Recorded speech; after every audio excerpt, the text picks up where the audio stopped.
Chemistry आश्रम। आज हम लोग पढ़ने वाले हैं, सबसे पहले तो हम पढ़ेंगे वाइब्रेटिंग रोटेटर, ठीक है। उसके बाद हम लोग PQR ब्रांचेस देखेंगे और लास्ट में PR स्पेक्ट्रा की डिटेल स्टडी करेंगे। ओके, तो स्टार्ट करते हैं वाइब्रेटिंग रोटेटर से। वाइब्रेटिंग रोटेटर क्या होता है? वाइब्रेटिंग रोटेटर अब ये क्या होता है? वाइब्रेटिंग रोटेटर एक और नाम बोल सकते हैं इसका, वाइब्रेशनल रोटेशनल रोटर, यानी कि ऐसा रोटर जो वाइब्रेशन भी करे और रोटेशन भी करे, ठीक है। वाइब्रेशन भी करे और रोटेशन भी करे, ऐसे रोटर को क्या बोलते हैं? Vibrational rotator. अब तक हमने देखा वाइब्रेशनल स्पेक्ट्रोस्कोपी के अंदर कोई भी मॉलिक्यूल था वाइब्रेशन कर रहा था, या तो स्ट्रेचिंग कर रहा था या तो बेंडिंग कर रहा था। क्लियर? जैसे सपोज करिए ये कोई मॉलिक्यूल है B और A, ठीक है, और ये क्या कर रहे हैं? वाइब्रेशन कर रहे हैं, स्ट्रेचिंग बेंडिंग हो रही है, मतलब बॉन्ड लेंथ में क्या आ रहा है? चेंज आ रहा है। जैसे ये R बने, ठीक है, मैंने स्ट्रेच किया इसको तो क्या हो गया? ये बॉन्ड लेंथ में चेंज हो गया, क्या बन गया? R2। क्या हो रहा है? वाइब्रेशन हो रहे हैं। वाइब्रेशन के साथ साथ में ये मॉलिक्यूल रोटेट भी करे, ठीक है, वाइब्रेशन के साथ में मॉलिक्यूल रोटेट भी करे, ठीक है, तो उसको बोलेंगे वाइब्रेशन रोटेशनल रोटर, ठीक है। अब यहाँ पे हम क्या, मतलब एक्चुअली गैसेस मॉलिक्यूल में होता है ये, ठीक है। गैसेस मॉलिक्यूल में क्या, वो जो मॉलिक्यूल्स है वो फ्री रहते हैं, ठीक है, तो रोटेशन वहां पे फ्री रोटेशन हो सकती है। दूर दूर रहते हैं मॉलिक्यूल्स, गैसेस मॉलिक्यूल दूर दूर रहते हैं आपस में, तो वहां पर फ्री रोटेशन पॉसिबल है। तो वहां पर वाइब्रेशन के साथ साथ गैसेस मॉलिक्यूल स्पेशली वहां पर वाइब्रेशनल मतलब वाइब्रेशन के साथ साथ में रोटेशनल मूवमेंट हो सकती है, ठीक है।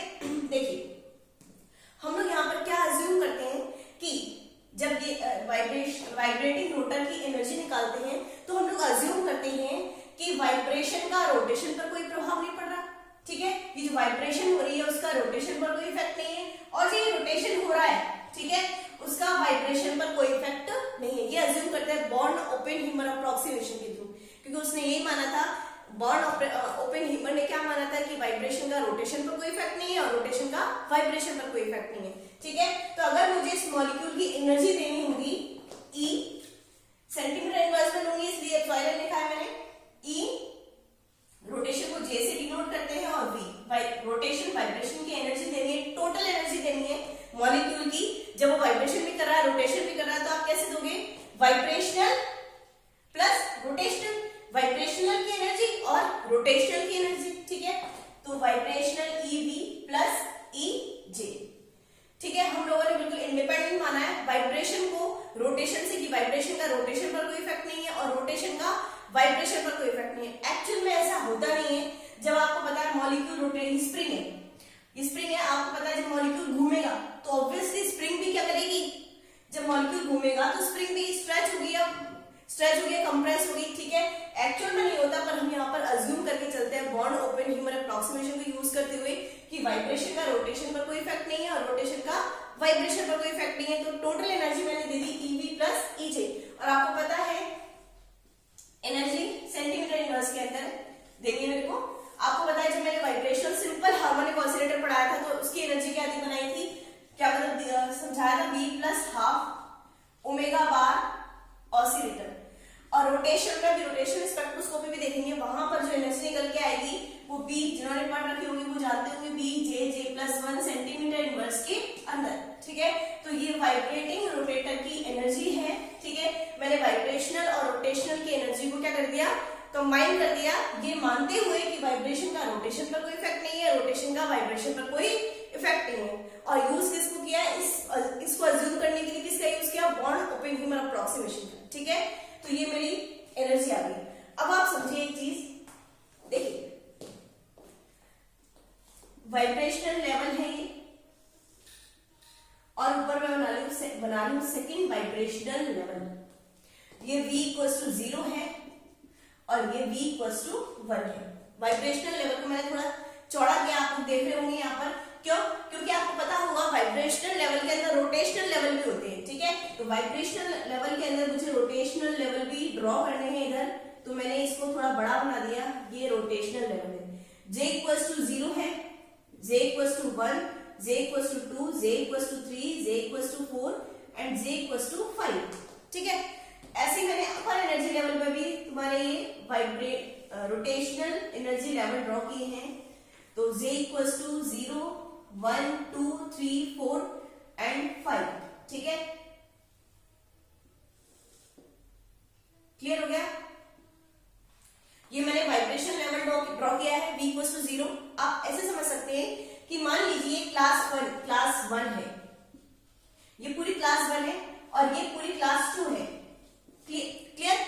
क्लास 1 में ये बेंचेस हैं, पहली bench, first bench, second bench, third bench, fourth, fifth and sixth, इस तरह से बेंचेस बनाई हुई है मैंने। और यहाँ पर भी मैंने क्या बनाई हुई है, सेकंड क्लास में भी सेकंड में भी बेंचेस है। अब ये बात समझ में? अब यहाँ तक क्लियर हो गया? यानी कि मैंने वाइब्रेशनल लेवल ड्रॉ किया, साथ मैंने वाइब्रेशनल लेवल के अंदर आपको पता रोटेशनल लेवल होते हैं, वो भी ड्रॉ कर दी। अब समझिए, सिलेक्शन रूल का मतलब तो जानते हैं। सिलेक्शन रूल का मतलब क्या होता है?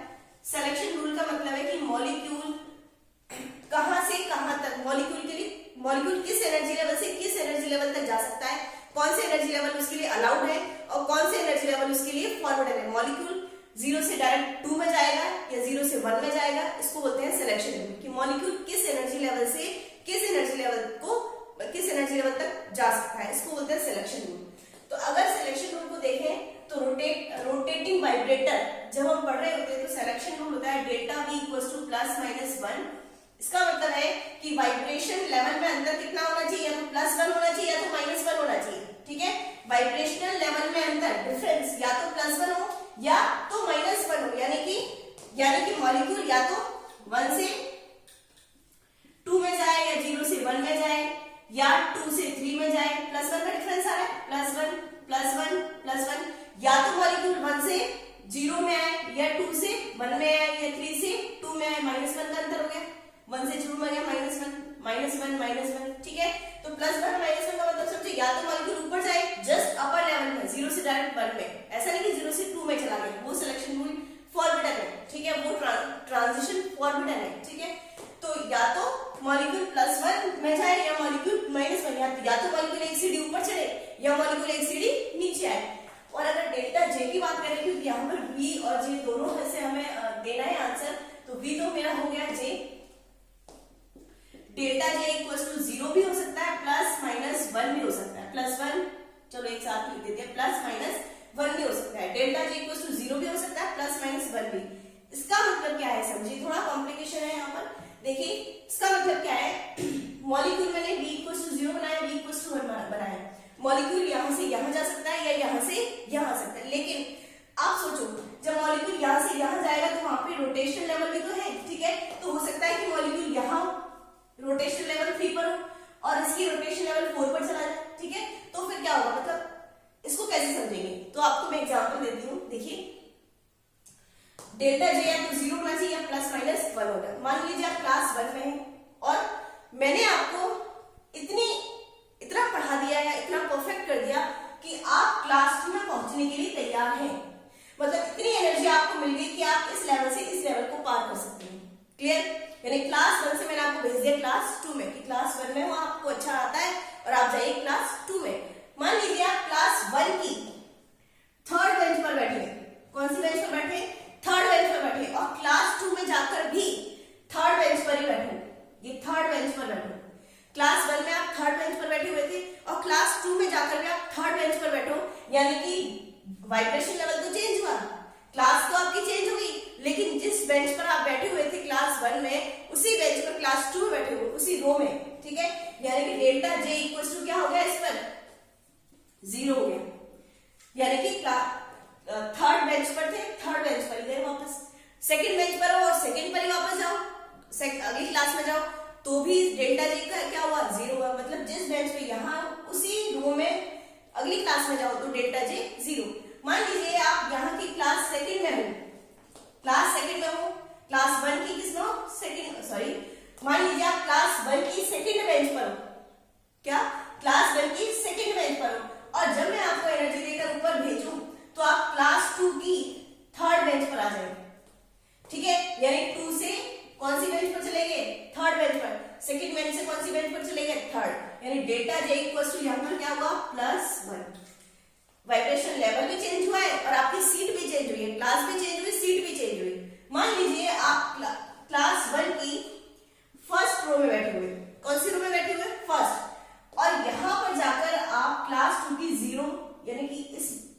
वाली बेंच पर जाकर के बैठो, यानी कि 1 से कहां चले गए, 0 में, ठीक है। तो डिमोशन हो गया, पहले 1 पे बैठे थे और 0 पे चले गए, यानी कि -1 डिफरेंस आया। डेल्टा जे का डिफरेंस कितना है, -1, ठीक है। यानी कि अपर बेंच पर जाओ, यानी कि 2 से 3 बेंच, थर्ड बेंच, 3 से 4 बेंच पर जाओ तो +1, और यहाँ पर मैंने क्लास 1 की फर्स्ट बेंच पर बैठे थे और यहाँ पर जाके 0 बेंच पर आ गए, यानी कि 1 से 0, यानी कि कितना डिफरेंस हुआ, -1 कह सकते हैं, ठीक है। तो सिलेक्शन रूल समझ में आ गया, यानी कि डेल्टा पे बी क्या होना चाहिए, +-1, या तो यहाँ से यहाँ जाए या तो यहाँ से वापस आए। और डेल्टा जे समझ आ गया होगा कि वाइब्रेशन लेवल तो चेंज हो रहा है, लेकिन अगर सीट चेंज नहीं, मतलब उसका लेवल, रोटेशन लेवल चेंज अगर नहीं होता है तो डेल्टा जे 0, और हो सकता है कि उसका एक लेवल +1 हो जाए, या हो सकता है कि -1 हो जाए। इसमें यहाँ तक क्लियर हो गई होगी बात, समझ में आ गया होगा एग्जाम्पल के थ्रू, ठीक है। तो सिलेक्शन रूल क्या कहता है हमारा कि डेल्टा बी इक्वल्स टू +-1 हो सकता है, डेल्टा जे इक्वल्स टू 0 +-1 हो सकता है, ठीक है। अब देखिए यहां तक क्लियर हुआ था। अब देखिए suppose delta B equals to +1, suppose, ठीक है, +-1 था, मैं +1 लेके चल रही हूँ। तो देखिए डेल्टा जे हमारा क्या हो सकता है, 0 भी हो सकता है, डेल्टा जे मेरा 0 भी हो सकता है, डेल्टा जे मेरा +1 भी हो सकता है, और डेल्टा जे मेरा -1 भी हो सकता है, कि नहीं, ठीक है। अगर डेल्टा बी +1 है तो ये भी हो सकता है, ये भी और ये भी। जब डेल्टा जे 0 होगा तो स्पेक्ट्रा में जो ब्रांच आएगी उसको बोलेंगे क्यू ब्रांच। याद कैसे करोगे, मैंने ऐसे याद किया था, 0 था, ये 0, तो 0 से क्यू बन गया, ठीक है। तो 0 होता है तो क्यू ब्रांच, और -1 है तो एक पहले पहुंच जाओ, पी ब्रांच। थोड़ा सा कंफ्यूजन होता है कि पी क्यू आर में कौन सी ब्रांच आएगी, तो 0 वाली में क्यू ब्रांच आएगी, एक जैसा बन रहा है, और अगर -1 है तो एक पहले पहुंच जाओ, +1 है तो एक बाद में चले जाओ, आर ब्रांच। तो आर ब्रांच कब आती है, आपसे पूछ लिया आर ब्रांच कब आती है, तो डेल्टा जे इक्वल्स टू +1 होता है तो आर ब्रांच आती है, डेल्टा जे 0 होता है तो क्यू ब्रांच, और डेल्टा जे -1 तो प्री ब्रांच। इतना क्लियर हो गया। अब समझिए, अब मैं एनर्जी डिफरेंस बता रही हूँ आप लोग को। एनर्जी डिफरेंस देखिए, energy difference between Q branch, मान लीजिए क्यू ब्रांच है मेरे पास, क्यू ब्रांच, तो इसका एनर्जी डिफरेंस कितना होगा, ठीक है। मान लीजिए क्यू ब्रांच आ रही है तो इसमें एनर्जी डिफरेंस कितना होगा, ठीक है। कितनी एनर्जी मुझे देनी पड़ेगी क्यू ब्रांच के लिए, है ना, वहां पे स्पेक्ट्रम के लिए। देखिए क्यू ब्रांच कब मिलेगी, जब डेल्टा बी क्या हो, +1 हो, और डेल्टा जे क्या हो मेरा, क्यू ब्रांच मतलब 0, है ना, क्यू से 0 बनता है 0, डेल्टा जे मेरा क्या हो 0, यानी कि मैं कह सकती हूँ कि V, अगर मान लीजिए मैं किसी वाइब्रेशन लेवल को V मान रही हूँ तो अपर में अपर में चला के V +1 हो जाएगा, यानी कि +1 ऐड हो जाए। अब भी कुछ हो सकता है, 2 भी हो सकता है, तो 2 से 3 में पहुंच जाएगा, 3 से 4 में, तो V मान लिया मैंने एक को, V से कहां चला गया, V +1 में चला गया, और डेल्टा जे 0 है, कोई चेंज नहीं है, मतलब लोअर, ये लोअर है और ये अपर है, ये लोअर सेक्शन है, ये अपर है, J से J में गया, लोअर भी J है और अपर भी J है, मतलब 0 डिफरेंस है, तो लोअर भी J है और अपर भी J है। क्लियर हो गया। अब मुझे डेल्टा ई क्यू ब्रांच की जब निकालनी है तो मैं क्या करूंगी, upper energy level minus lower energy level, यही करूंगी। देखिए अपर एनर्जी लेवल की एनर्जी दो E, वाइब्रेशन प्लस रोटेशन दोनों की देनी है इस बार, ठीक है। तो E upper minus E lower, upper energy level कौन सा है मेरा, ये V+1, V+1, ठीक है। और ये तो मेरा किसके लिए, वाइब्रेशन के लिए। रोटेशन के लिए क्या है मेरा, अपर एनर्जी लेवल J है, तो प्लस, सॉरी अब साइलेंट बनाना है इसको क्योंकि सेंटीमीटर इनवर्स के अंदर जा रहा है। मैं आपको समझा रखा है पिछले वीडियोस में कि आपको अब साइलेंट लेना होता है, सेंटीमीटर इनवर्स के अंदर, जूल के अंदर लेते हो तो आप E लेते हो, है ना। माइनस अपर एनर्जी लेवल हो गया मेरा, माइनस लोअर एनर्जी लेवल, तो अब साइलेंट लोअर एनर्जी लेवल मेरा क्या है, वाइब्रेशन लेवल B, अपर का तो V+1 था, ठीक है, और इसका अपर क्या था, J था, है ना, माइनस लोअर एनर्जी लेवल इसका B है और इसका भी क्या है, J है। इतना क्लियर हो गया, यहां तक समझ आ गया आप लोगों को। अब देखिए अपर एनर्जी लेवल EV+1, यानी कि एनर्जी लेवल किसकी थी, वाइब्रेशन के लिए एनर्जी लेवल दे दी है, तो आपको फॉर्मूला पता है v प्लस हाफ अपन लिखते हैं ओमेगा बार, ठीक है, प्लस अब देखिए जे के लिए मैंने क्या फॉर्मूला लिखा था, याद है आप लोग को, B J J plus one, B J J plus one minus ये मैंने लिख दिया ईवी प्लस वन और ईजे माइनस ईवी, ई को तो हटा दो, फॉर्मूला लिख रहे हैं हम लोग v plus half omega bar oscillator लिख सकते हैं नीचे क्योंकि सिंपल हार्मोनिक ऑसिलेटर के लिए दिया है, plus B J J plus one. हाँ हो सकता है वीडियो थोड़ा लंबा हो जाए क्योंकि बहुत सारी चीजें डिस्कस करनी है, आप लोग देखिएगा एक बार जरूर, सेंटीमीटर इनवर्स, ठीक है। अब देखिए ये चीजें आगे समझ में आ गई। अब देखिए मान लीजिए आप मेरा जीरो से vibration level v equal to zero से कहा गया, v इक्वल टू 1 में गया, ठीक है, तो मेरा लोअर तो जीरो है और ये अपर v है, तो अपर एनर्जी लेवल को मैंने 1 प्लस हाफ लिख दिया, मेरा अपर एनर्जी लेवल तो 1 है, ये अपर है और ये लोअर है, तो मैंने लोअर को तो 0 लिख दिया और अपर को 1 लिख दिया, तो 1 प्लस हाफ अपर है मेरा omega bar oscillator plus B J J plus 1 minus, फिर देखिए लोअर एनर्जी लेवल लेना है मुझे, यहाँ पर लोअर मेरा क्या था, 0 था, 0 plus half omega bar oscillator plus B J J plus 1 centimetre inverse, ठीक है, जे को तो मैंने जे लिया इसलिए जे लिख लिया यहाँ पर, ठीक है। अब देखिए 3/2 omega bar oscillator plus B J J plus 1, इतना क्लियर हुआ, माइनस हाफ आ जाएगा, 0 में हाफ जोड़ोगे तो half omega bar oscillator plus B J J plus 1 centimetre inverse, ठीक है।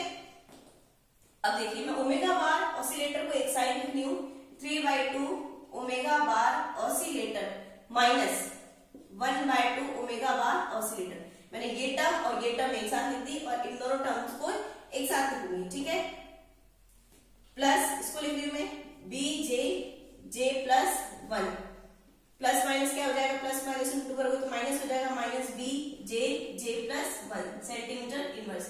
अब आप लोग देख रहे हो यहाँ पर 3/2 में से 1/2 हटाओगे तो 2/2 आएगा, यानी कि 1 आएगा, यानी खाली क्या आया ओमेगा बार ऑसिलेटर और ये प्लस और ये माइनस कैंसिल, तो इतना आया मेरे पास omega bar oscillator centimetre inverse, यानी क्यू ब्रांच की डेल्टा ई मेरे पास कितना निकल गया, मैं इसको साफ कर सकती हूँ, आप लोग चाहो तो स्क्रीनशॉट ले सकते हो उसको, फिर मैं रब करती हूँ उसको, क्या निकल गया मेरे पास ओमेगा बार ऑसिलेटर, तो मैं यहां लिख रही हूँ ओमेगा बार ऑसिलेटर मेरे पास निकल करके आई, ठीक है।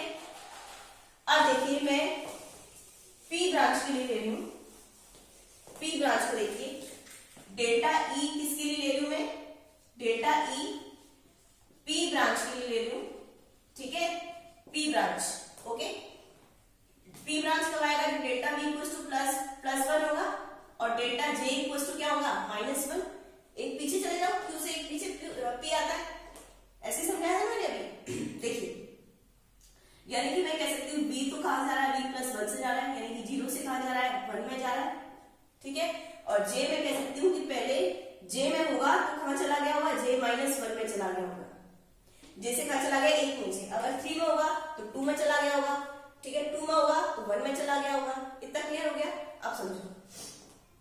अब मैं फॉर्मूला लिख रही हूँ वापस से, v plus half omega bar oscillator, ठीक है, plus B J J plus 1 minus v plus half omega bar oscillator plus B J J plus 1 centimetre inverse, अगर नहीं लिखती तो आप याद रखना, ओके। अब देखिए अपर एनर्जी लेवल है ये, यानी 1 प्लस हाफ कर दूं, यानी ये 1 प्लस हाफ कर दिया मैंने, चलो पूरा ही लिख लूं, 1 plus half omega bar oscillator plus, अब देखिए ये अपर एनर्जी लेवल है, अपर, और ये लोअर एनर्जी लेवल, देखिए ये लोअर एनर्जी लेवल था और ये अपर था, तो अपर मैंने 1 लिख दिया, ओके। अब इसका देखो ये लोअर एनर्जी लेवल है और ये लोअर से कहां चला गया, अपर में चला गया, ये अपर एनर्जी लेवल, यहाँ 3 में रहा होगा तो 2 में चला गया होगा, तो अपर एनर्जी लेवल 2 और लोअर एनर्जी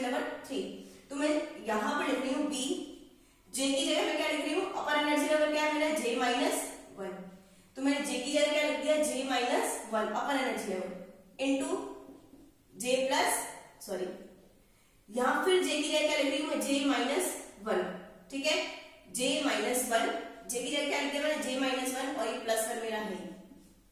इतना क्लियर हुआ? वापस देखिए मैंने ये तो एज इट इज पहले जैसे किया वैसे ही है, बी की जगह मैंने वन रख दिया, upper energy level omega bar oscillator plus B, यहाँ पर जे मुझे अपर में रखना है, अपर एनर्जी लेवल मेरा जे माइनस वन है तो बी जे की जगह मैंने जे माइनस वन रख दिया, यहाँ फिर जे आ गया उसकी जगह मैंने क्या रख दिया जे माइनस वन और प्लस वन, तो ये minus one plus one cancel हो गए। क्लियर? साथ में क्या निकल के आया मेरा माइनस वी प्लस हाफ, तो वी लोअर का है, लोअर मेरा जीरो है, जीरो प्लस हाफ यानी कितना बचा, हाफ ही बचा है, half omega bar oscillator plus, अब मेरा लोअर एनर्जी लेवल जे का जे ही है तो मैं जे का जे ही रखूंगी, बी जे, बहुत ही सिंपलेस्ट वे में करवा रहा हूं, आप लोग देखना है इसको, ये थोड़ा टिपिकल पड़ता है, ठीक है। अब 3/2 हो गया, 3/2 omega bar oscillator plus B, B ये जे बचा हुआ है, यहाँ ये जे बचा हुआ है, B J minus one. Clear? अब देखिए माइनस हो गया, ये minus, half omega bar oscillator minus कर दो इसको, चलो माइनस कर दो, खोल दो ब्रैकेट को, minus B J plus one. इतना क्लियर हो गया? ठीक है। अब देखिए मैं ओमेगा बार ऑसिलेटर उठाऊंगा एक साथ, 3/2 omega bar oscillator minus 1/2 omega bar oscillator, ठीक है, इस टर्म को और इस टर्म को एक साथ लिख दिया, plus B J minus one minus B J plus one. अब ये दोनों तो पहले जैसा ये 2/2 हो जाएंगे, फिर ओमेगा बार ऑसिलेटर बचेगा प्लस, ठीक है। साथ में क्या आया मेरा, देखिए मैं इसको मल्टीप्लाई कर रही हूं, B J square, B J को जे से किया तो बी जे स्क्वायर आया और माइनस का साइन लगाया, माइनस बी जे। इतना क्लियर हो गया? फिर माइनस आएगा B J square minus B J. इतना क्लियर हो गया? अब समझिए आप, बी जे स्क्वायर प्लस में माइनस में बी जे स्क्वायर कैंसिल हो गया और माइनस बी जे कितने हुआ, माइनस 2 बी जे, यानी omega bar oscillator minus 2 B J, ये मेरा निकल कर आया। इतना क्लियर हुआ? समझ में तो आया ना कैसे कैलकुलेशन करी हमने, लोअर लेवल क्या माना, अपर लेवल कुछ नहीं करना, अपर माइनस लोअर करना है, तो बस यहाँ पर लिख लो, आप मेंशन कर लो लोअर अपर, उससे आपको क्या है दिक्कत नहीं आएगी, ठीक है। तो मैं यहाँ पर लिख देती हूँ delta E omega bar oscillator minus 2 B J आया, कितना आया, माइनस 2 बी जे, ठीक है। अब मैं किसकी एनर्जी निकाल रही हूँ, आर ब्रांच की एनर्जी, किसकी एनर्जी निकालती हूँ, आर ब्रांच की। अब देखिए R branch delta E R branch, देखिए आर ब्रांच कब होगा, जब डेल्टा बी इक्वल टू क्या होगा, +1 होगा, और डेल्टा जे क्या होगा, आर ब्रांच कब आता है, जब कहां जाता है, +1 जाता है, ये नहीं आगे बढ़ जाओ, ठीक है, +1 अभी थोड़ी देर पहले समझाया था मैंने, ठीक है। चलो यानी कि ये v से कहां चला गया, v + 1 में चला गया, यानी 0 से कहां चला गया, 1 में चला गया, लोअर एनर्जी लेवल, और ये अपर। क्लियर? और ये कहां चला गया, j से कहां चला गया, j + 1 में चला गया, लोअर और अपर। अब बस वही फॉर्मूला पुट करो, तो मैं डायरेक्ट फॉर्मूले में वैल्यू रख दूं अपर लोअर की, तो v + हाफ, यानी कि पहले अपर माइनस लोअर करते हैं, अपर क्या है इसका 1 + हाफ। अब समझ आ गया, मैंने काफी 2 बार करवाया, omega bar oscillator plus B, चलो लिख के देती हूँ वापस से, v + half omega bar oscillator plus B J + 1 minus v + half omega bar oscillator plus B J + 1। इससे दिक्कत नहीं रहेगी आप लोगों को समझने में, ठीक है, सेंटीमीटर इनवर्स आएगा। अब अपर माइनस लोअर, ये अपर है पूरा और ये क्या है, लोअर है, तो अपर देखो b का क्या है, 1 है, तो 1 + हाफ में डायरेक्ट लिख लूं 3/2 omega bar oscillator plus b। अपर है, पूरी लाइन अपर है, तो अपर क्या है, j की जगह क्या आ जाएगा, j + 1, ठीक है, और साथ में फिर वापस जे आ गया तो वापस जे प्लस वन। तो मैं समझ आ रहा है ना, बी जे को क्या लिख दिया अपन में जे प्लस वन, फिर जे आ गया तो जे प्लस वन, और ये प्लस वन मेरा है, तो मैं साथ में क्या लिख देती हूँ, एक साथ क्या लिख देती हूँ, जे प्लस टू। इतना क्लियर हो गया। माइनस जीरो रखती हूँ इसकी जगह, तो हाफ ओमेगा बार ऑसिलेटर आता है मेरा, प्लस बी लोअर में तो जे का जे ही रहेगा, बी जे प्लस वन। इतना क्लियर हो गया। ठीक है, अब सुनिए 3/2 और ये 1/2 एक साथ लाऊंगी तो 2/2 यानी क्या बचेगा, ये वाली टर्म और ये वाली टर्म क्या बचेगी, केवल omega bar oscillator plus B. ठीक है, देखिए मल्टीप्लाई करो इन दोनों को, ये दोनों ब्रैकेट्स को मल्टीप्लाई करना है, तो जे को पहले इन दोनों से करूंगी, फिर वन को इन दोनों से, पहले जे को मैं इन दोनों से कर रही हूँ, तो क्या आएगा, बी तो मेरा है ही, क्या आएगा, जे स्क्वायर प्लस 2j। मैंने जे को इन दोनों से मल्टीप्लाई कर दिया, अब मैं वन को करूंगी इन दोनों से, प्लस वन को इससे जे से करूंगी तो जे, और वन को 2 से करूंगी तो जे प्लस 2। तो मेरा 2j प्लस जे क्या बन जाएगा, मेरा 3j, क्या बन जाएगा, 3j plus 2, 3j plus 2। Clear, इतना हो गया। माइनस मेरा bj, इसको मैं मल्टीप्लाई कर देती हूँ, bj स्क्वायर, ठीक है, माइनस को ब्रैकेट हटा देती हूँ, minus bj square, minus plus को माइनस से करोगे तो माइनस, bj को 1 से करोगे तो क्या आएगा, bj। इतना क्लियर हो गया। बस कुछ नहीं किया, मल्टीप्लाई किया दोनों ब्रैकेट को, अब b को भी इनसे मल्टीप्लाई करूंगी तो क्या जाएगा, डायरेक्ट मल्टीप्लाई यही कर रही, bj square 3bj plus 2b, ये ब्रैकेट हटा दिया। अब देखो यहाँ पर bj स्क्वायर कैंसिल हो गया, ठीक है, 3bj में से bj गया तो कितना बच गया, 2b बच गया, 2bj कितना बचा, ये ओमेगा बार ऑसिलेटर तो मेरा है ही यहाँ पर, तो 3bj में से 1bj गया तो कितना बचा, 2bj प्लस साथ में ही क्या बच गया, 2b। इतना क्लियर हो गया।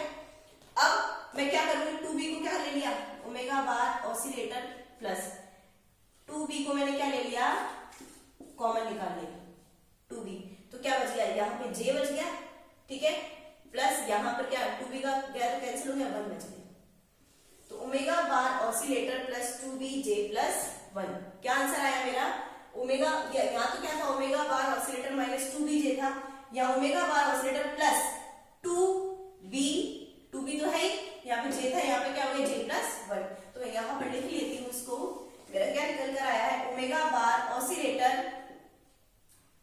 Plus 2b plus 2bj plus 1, centimetre inverse है सारे, सेंटीमीटर इनवर्स, ठीक है, omega bar oscillator plus 2bj plus 1 centimetre inverse. ठीक है, अब मैं यहां पर एक स्पेक्ट्रल टाइप बना रही हूं, ठीक है, इधर मेरी Q ब्रांच रहेगी, इधर मेरी P ब्रांच रहती है, और इधर मेरी R ब्रांच रहती है। इतना क्लियर हो गया।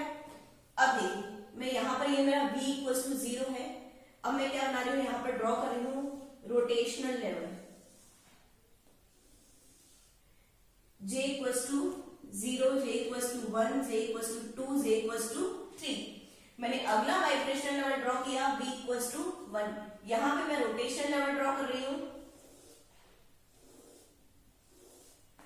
J = 0, J = 1, J = 2, J = 3, J = 4। अब देखिए Q ब्रांच कब आती है, जब डेल्टा J क्या होता है, मेरा 0 होता है, और डेल्टा J + 1 होता है, और यहाँ पर डेल्टा J मेरा क्या होता है, -1।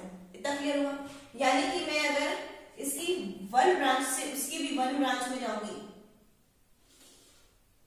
तो मेरा Q स्पेक्ट्रा आएगा, 2 से मैं गई 2 में, 3 से मैं गई इसके 3 में, तो मेरे यहाँ पर Q ब्रांच आएगी। ठीक है, अगर मैं -1 कर दूंगी, यानी कि इसकी 1 से कहां चली गई, 0 में, इसकी 2 से कहां चली गई, 1 में, इसकी 3 से कहां चली गई, 2 में, तो मेरी कौन सी ब्रांच आएगी, P ब्रांच आएगी। अच्छा एक चीज बताओ, मैं यहाँ पे 0 से मैं 1 से गई हूँ ना, ठीक है, अब मैं क्या 0 से जा सकती हूँ, क्या 0 से, अगर मैं 0 से चलूंगी तो -1 होगा, और -1 तो कोई लेवल ही नहीं होगी।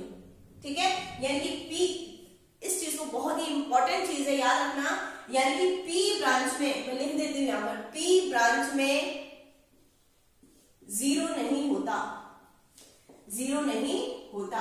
ठीक है, क्यों? क्योंकि यहां में जीरो से अगर चली तो मुझे यहाँ पर -1 लेना पड़ेगा, -1 करना है ना मुझे, तो -1 तो कोई ब्रांच ही नहीं है, मतलब कोई लेवल ही नहीं होता, तो मेरा यहाँ पर पी ब्रांच में कोई जीरो नहीं आएगा। ठीक है, अब आर ब्रांच पे आओ, जीरो से चलोगे +1 होता है, जीरो से चलोगे तो इसके 1 में गए, 1 से चलोगे तो इसके 2 में गए, 2 से चलोगे तो इसके 3 में गए। तो इस तरह से मेरी कौन सी ब्रांच मिलेगी? ये आर ब्रांच मिलेगी। तो ये स्पेक्ट्रा समझ आया।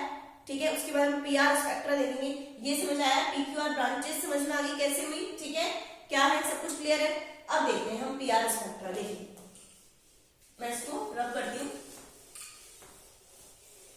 देखिए देखिए यहां पर ये बीच में ओमेगा बार ऑसिलेटर लिया, क्यू ब्रांच एक तरह से। कौन सी ब्रांच है? बीच में क्यों लेते हैं? इधर मेरी पी रहती है और इधर मेरी आर रहती है।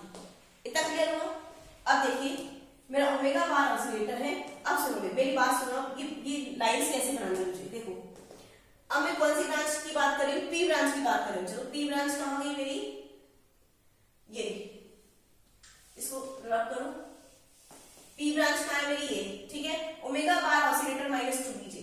ठीक है, मुझे पहले लेवल की बात करनी है, और पहले लेवल में आपको पता है, पहले लेवल में अगर पी ब्रांच की बात करो तो जीरो होता ही नहीं है। ठीक है, तो मुझे क्या लेना पड़ेगा? 1 लेना पड़ेगा, J = 1।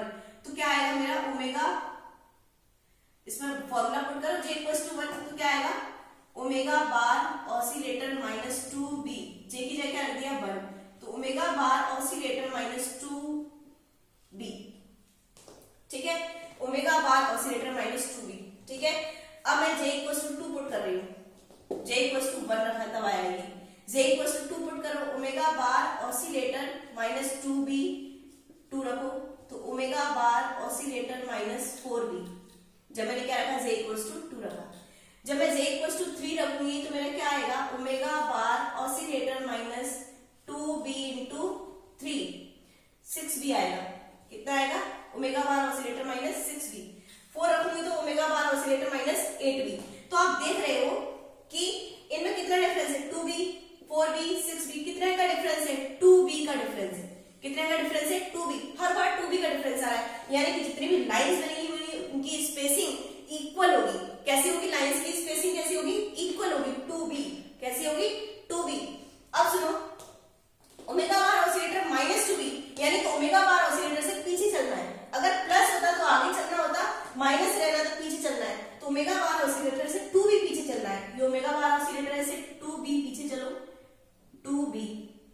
Omega bar oscillator -2B, omega bar oscillator -2B। ठीक है, फिर अगली लाइन जब J = 2 लेंगे तो ओमेगा बार ऑसिलेटर से 4B पीछे चलना है। ठीक है, 2B इतना है, ये 4B, omega bar oscillator -4B। फिर कितना है मेरा? 6B, omega bar oscillator -6B। फिर ओमेगा बार ऑसिलेटर मेरा कितना आएगा? Omega bar oscillator -8B। ठीक है, फिर omega bar oscillator -10B, -10B, यही आएगा मेरा। ठीक है, इनके बीच में स्पेसिंग कितनी है? 2B, 2B, 2B, 2B। Lines कैसे? J1, ये सॉरी J नहीं, सॉरी कौन सी ब्रांच है मेरी? ये P ब्रांच है, तो P1, P1, P2, P3, P4 and P5, ये ब्रांचेस है मेरी, P1, P2, P3, P5। Clear? अब देखिए, अब मुझे R ब्रांच लेनी है। R देखिए, R क्या है मेरा? 2BJ + 1। ठीक है, तो देखिए इसको मैं रब कर रही हूँ। देखिए ओमेगा बार ऑसिलेटर +2B। अब मैं यहाँ J = 0 ले सकती हूँ लेवल। क्लियर? मैंने अभी समझाया था। ठीक है, तो जब 0 लिया तो यहाँ पर क्या आएगा? 0 + 1, कितना आ गया? 1, यानी कि omega bar oscillator +2B। Clear? जब मैंने J = 0 लिया है, अब मैं J = क्या ले रही हूँ? 1 ले रही हूँ, तो ओमेगा बार ऑसिलेटर +2B। ठीक है, यहाँ पे रख दिया मैंने 1 + 1, ओमेगा बार ऑसिलेटर +1 + 1 कितना हो गया? 2, तो 2 से 2 को मल्टीप्लाई करोगे तो 4B। ठीक ठीक है, omega bar oscillator plus 2b, omega bar oscillator plus 4b, j equals to 2 रखोगे तो omega bar oscillator plus 6b, फिर omega bar oscillator plus 8b, ऐसे आएगा करके देखना है इसमें, ठीक है। प्लस आ रहा है मतलब उस साइड जाना है, ठीक है। 2b, ओमेगा बार ऑसिलेटर से 2b साइड जाना है, ओमेगा बार ऑसिलेटर से 2b, ठीक है, यानी यहां से यहां तक कितनी दूरी है, 2b, ओमेगा बार ऑसिलेटर से ये 2b दूरी पर, ओमेगा बार ऑसिलेटर से कितनी दूरी पर जाना है, 2b दूरी पर जाना है, ओमेगा बार ऑसिलेटर से मैं 2b दूरी पर चलेगी, ठीक है। उसके बाद फिर 4b, omega bar oscillator plus 4b, फिर omega bar oscillator plus 6b, फिर omega bar oscillator plus 8b, omega bar oscillator plus 10b, ठीक है।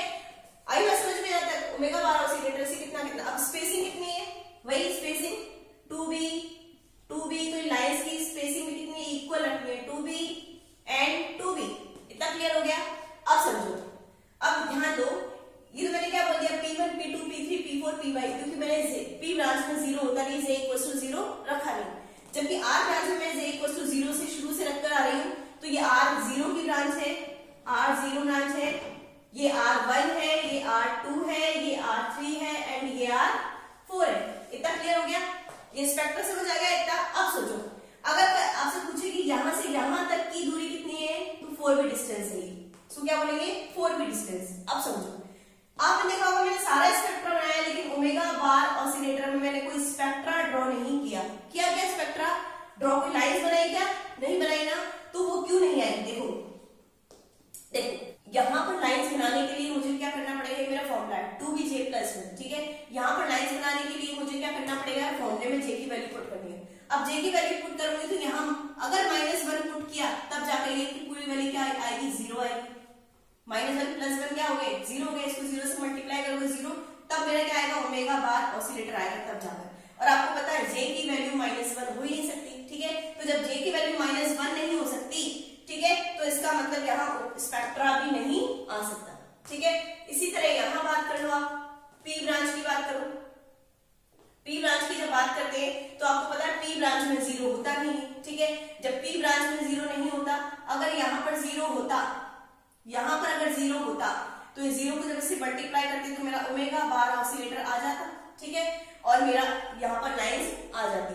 लेकिन आपको पता है P ब्रांच में 0 होता ही नहीं है, जब P ब्रांच में 0 नहीं हुआ तो मैं 0 पुट ही नहीं कर सकती यहाँ पर, और मेरा ओमेगा बार ऑसिलेटर नहीं आ पाएगा। तो इस वजह से मेरी यहाँ पर कोई स्पेक्ट्रल लाइन नहीं आती, क्योंकि P ब्रांच और R ब्रांच में जब मैंने J की वैल्यू पुट करी तो मेरा 0 नहीं आ रहा है, ये वैल्यू 0 नहीं हो रही है, ओमेगा बार ऑसिलेटर नहीं आ पा रहा मेरे पास।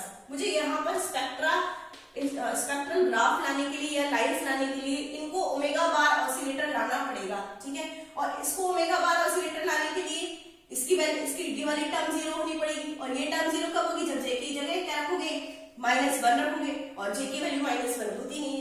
अब यहाँ पे ओमेगा बार ऑसिलेटर लाने के लिए मुझे ये टर्म 0 करनी पड़ेगी, ठीक है। ये टर्म 0 कब होगी, जब J इक्वल्स टू क्या रखोगे, 0 रखोगे, लेकिन P ब्रांच में आपको पता है 0 होता नहीं है, ठीक है। तो इस वजह से ये वाली टर्म 0 नहीं हो सकती, ये वाली टर्म जब 0 नहीं हो सकती तो ओमेगा बार ऑसिलेटर नहीं आ सकता, यानी कि मेरा कोई ग्राफ यहाँ पर नहीं आएगा, ये पीक शांत ही रहेगी, यानी कि इन दोनों के बीच का गैप क्या रहेगा, 4b। इतना क्लियर हो गया, ठीक है। तो ये PR स्पेक्ट्रा है, जहां पर Q स्पेक्ट्रा नहीं होता, PR स्पेक्ट्रा, PQR ब्रांचेस समझ आ गई, और मेरा रोटेटर वाइब्रेटिंग रोटेटर आज कंप्लीट हो गया, ठीक है। नेक्स्ट मैं इंस्ट्रूमेंटेशन लेकर आऊंगी मैं IR स्पेक्ट्रोस्कोपी का, उसके बाद IR स्पेक्ट्रोस्कोपी हमारी कंप्लीट हो जाएगी। Thank you so much.